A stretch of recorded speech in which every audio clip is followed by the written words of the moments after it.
dumating na buyer, naka-shades kahit maulap. Tinitigan ng tandang ko, parang expert kuno sa harap.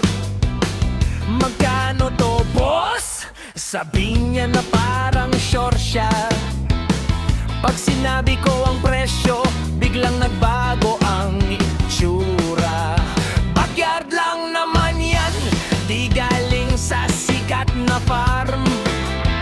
Wala bang discount dyan?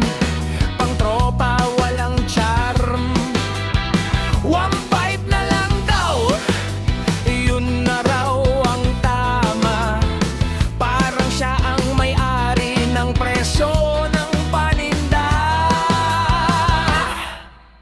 Di nila alam ang feeds na yun, parang ginto ang halaga.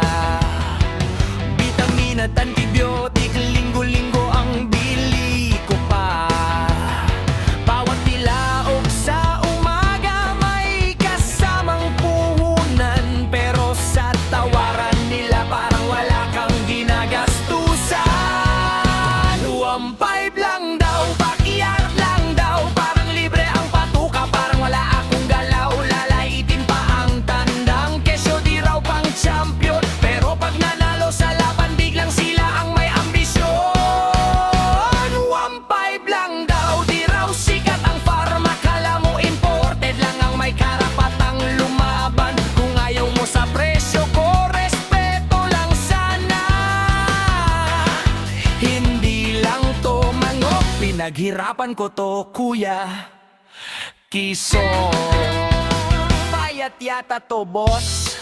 Baka kulang sa kain. Sa isip ko lang, kuya, mas mahal pa feeds nito kaysa ulam mong sardinas kahapon din. Training sa umaga, arawan sa hapon, may schedule pa yan. Hindi basta tinapon. Tapos bago umalis, may pahabol pang drama. Boss, may free ilahin ka ba? Kahit isa lang sana. Grabe ka naman, kuya, negosyo to, hindi promo. Baka pati kulungan gusto mo, may libreng talyadero.